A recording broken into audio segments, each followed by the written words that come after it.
this country.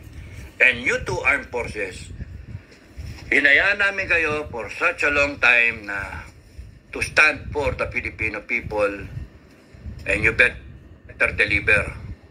Tama na to. Ngayon, kung gusto nyo, kulong nyo kami. Sige, kulong nyo kami. Pero manlalabang kami. No? Lalabang kami. O, matira, matibay. Gusto nyo ganon? Matira, matibay. O matira ang tama, ang nasa tama. Mawala yung mga mali. O, saan tayo? Gusto nyo, gagamitin kayo ng mga walang yan to propel them in power, to maintain their the status quo that they are in now, na sila nag-i-enjoy ng ano, tapos sasabihin niya, lulukuhin pa kayo 31 million. Eh, putang ina, 31 million, dami na budol eh. Si BP Sara, wala pa binubudol eh. 32 million pa eh, intact, baka nadagdagan pa eh. O, saan tayo?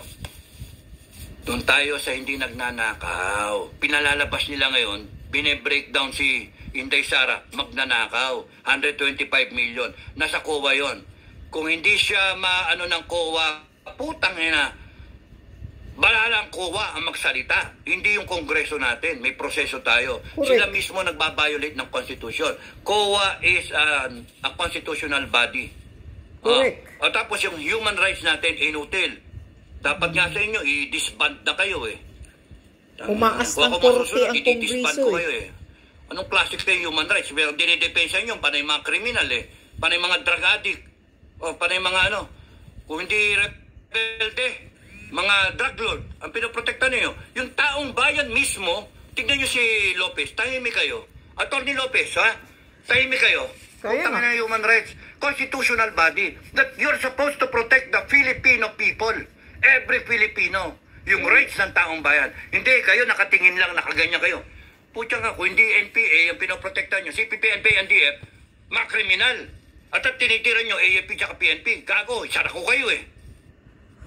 Correct. Bakit? Himod-puit na nga eh, lahat eh. Nabili na ni Bangag at ni Tamba. At saka dami nga ayusin. Ano, pababayaan na lang natin ganito Pilipinas. Pababayaan nyo, mamatay na lang kami. And we are standing, all these retired people, and even volunteers, even seniors. Correct. Labas lahat. May 80 years old pa eh.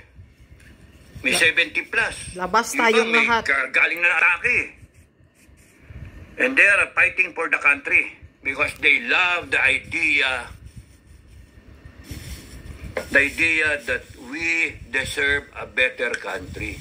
They love the idea that the FGF is fighting for the Filipino family, na pwedeng baguhin ang Pilipinas in our lifetime. That's why we make ourselves useful. Kung kami mga matatanda, we are willing na yung buhay namin ibigay. Willing to die for the country. Mga bata pa. Diba? Correct. Let's do it together. Kayo mga nasa AFP, alam nyo yung tama't mali. Alam nyo yung tama't mali. Kaya, malalaman natin. Tapusin na natin to. Bonifacio Day, tapusin na natin to.